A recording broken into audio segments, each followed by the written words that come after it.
Je suis pas ton trépied. Mais c'est toi qui me dis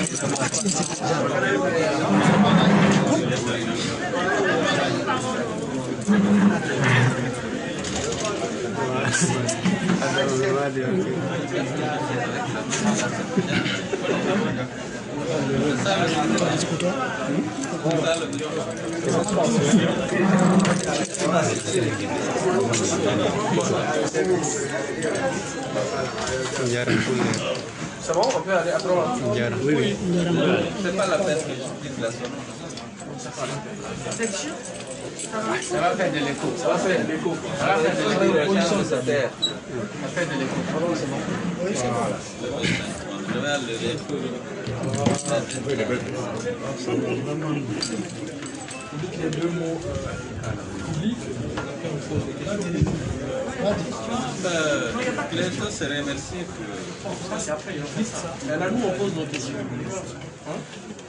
C'est à vous de décider. Bon, on pose nos questions. Non, on n'est pas en train là de faire une conférence. C'est des questions. Sinon, si chacun de vous doit poser une question, on n'en finira pas avant 7 heures.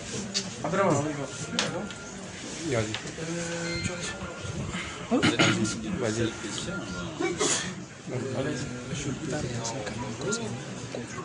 Après plusieurs heures de confinement, aujourd'hui, votre domicile a été libéré. Augmentez le jour. Un peu en haute voix là. Je dois avouer que c'est avec un sentiment profond de frustration. Parce que c'est de l'injustice. C'est un abus de pouvoir. Alpha Condé utilise ses prérogatives de président de la République pour faire du mal à ses concurrents. Parce que nous étions tous candidats à cette élection présidentielle.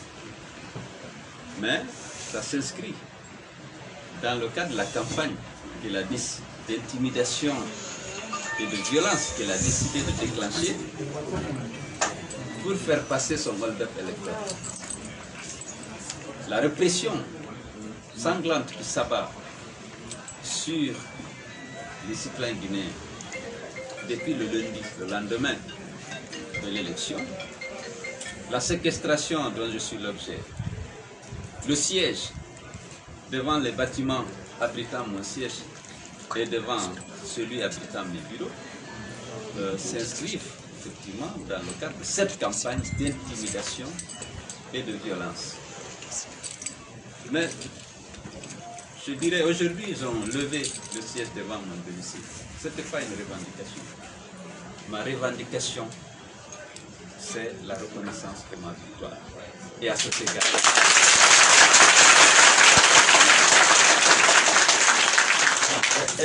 égard, je le dis haut et fort, il n'y a pas de compromis possible.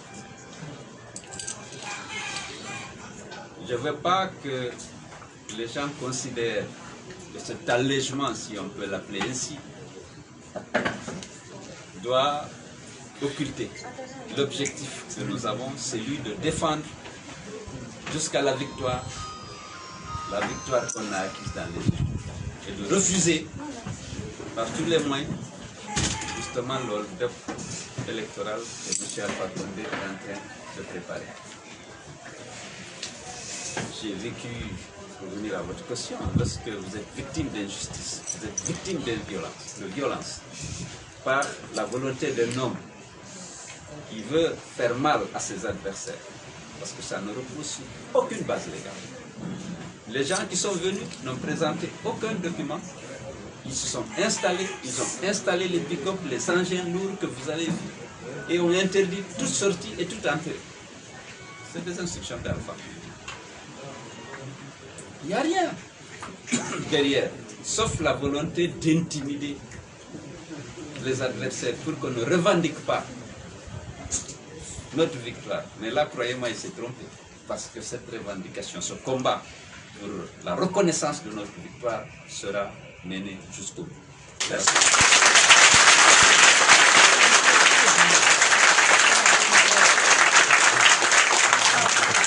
Vous souhaiterez, vous savez que les émissaires de la CEDEAO africaine et des Nations Unies sont venus. Je le leur ai dit. Je le leur ai dit. J'ai pu leur donner toutes les informations mettant en évidence la victoire de l'FDG. Ce que les gens ne savaient pas, c'était la qualité du dispositif qu'on a mis en place pour pouvoir disposer des résultats dès leur publication dans le bureau de vote, c'est-à-dire dès que le document était là. Nous avions mis un dispositif qui s'est avéré efficace. Avant la fin de la nuit du lundi, nous avions déjà les résultats issus des urnes. Mais comme je l'ai dit, Alpha Condé aussi a senti sa défaite arriver. Et des dispositions ont été prises pour fabriquer d'autres PV pour les centralisations. Et dans les centralisations, il fallait éliminer autant que possible des PV dans lesquels l'UFDG était en tête, pour le remplacer par d'autres PV.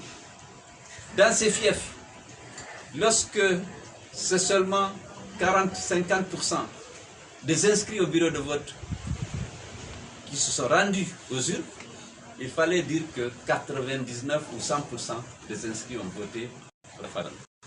Donc ces PV, ces faux PV existent, et c'est sur la base de ces faux PV, que les centralisations ont été menées pour déclarer Alpha Condé vainqueur. Et ça, on a dit qu'on ne l'accepte pas.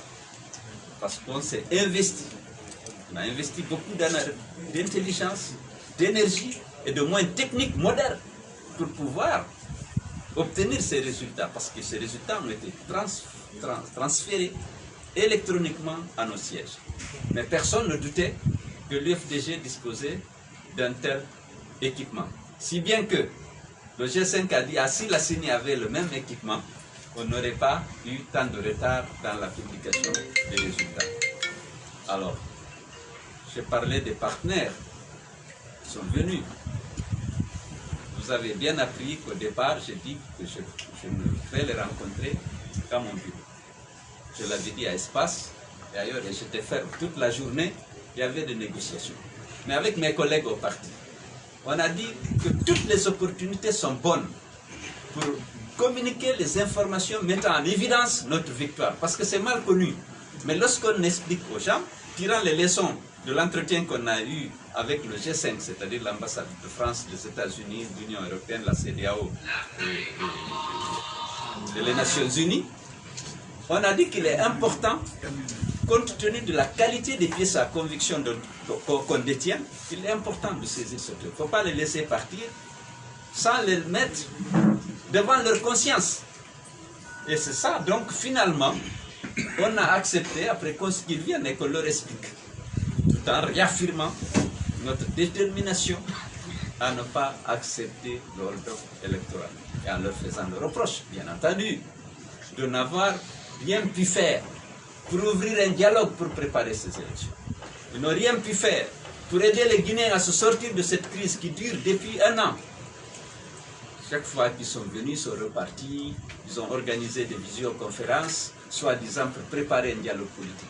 Mais comme Alpha ne veut pas de dialogue, parce qu'il n'a pas d'argument.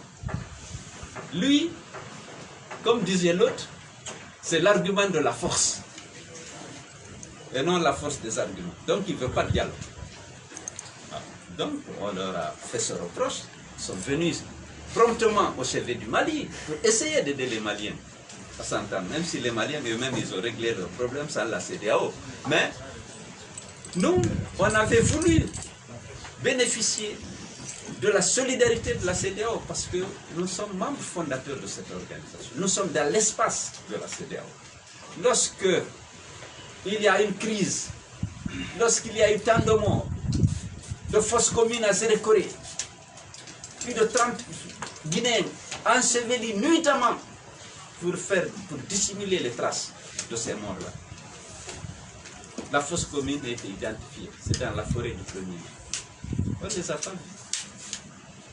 Ils ont abandonné les Guinéens dans les mains du tyran qui tuait, arrêtait, blessait, enfermait, sans jamais dire arrêtez ça, retrouvez-vous autour de la table de négociation pour aplanir vos divergences avant d'aller dans les élections. 90 morts par balle avec les manifestations du FNDC. On n'a pas vu la CEDEAO.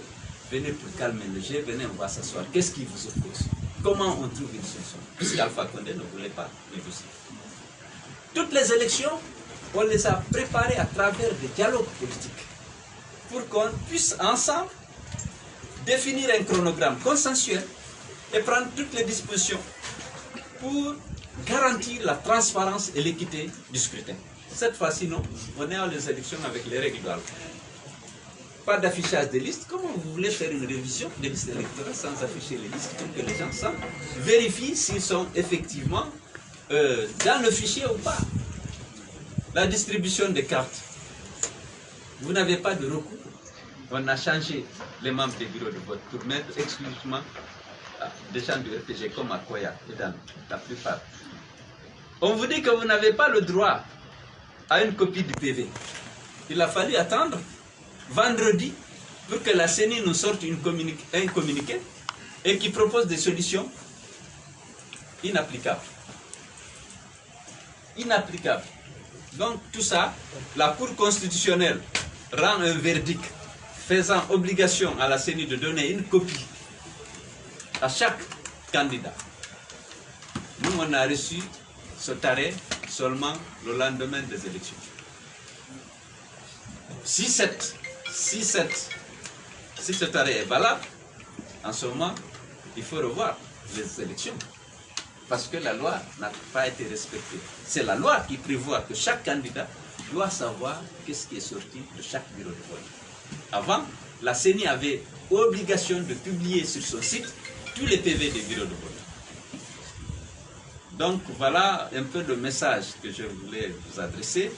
Je voulais remercier tous ceux qui ont pu d'une manière ou d'une autre exprimer leur solidarité avec leur président, tous ceux qui ont prié pour le triomphe de la démocratie et du droit en Guinée.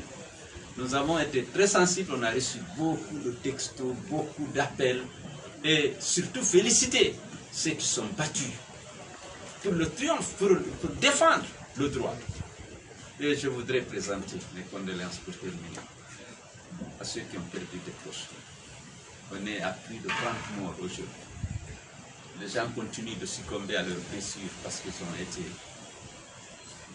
visés. Et ceux qui sont recrutés, formés, équipés pour assurer leur sécurité ont obéi aux instructions d'Alpha Condé et ils ont abattu des jeunes à la fleur de l'âge. Nous avons toutes les raisons de changer ce régime qui n'a aucun égard pour la vie des citoyens. Le premier droit de l'homme, c'est le droit à la vie. Alpha Condé, lui, s'attaque à la vie de notre jeunesse, des jeunes, qui ne font rien d'autre qu'exercer un droit constitutionnel, celui de manifester. La sanction, c'est la mort. C'est illégal, c'est inhumain, c'est inopportun. Je vous remercie. Monsieur le Président, attendez-vous de cette communauté internationale? Écoutez, je l'ai dit et je l'ai répété, on ne s'attend pas à grand-chose de la part de cette communauté internationale. Cependant, il faut saluer les prises de position de certaines organisations internationales, l'Union européenne, la France qui vient de sortir un communiqué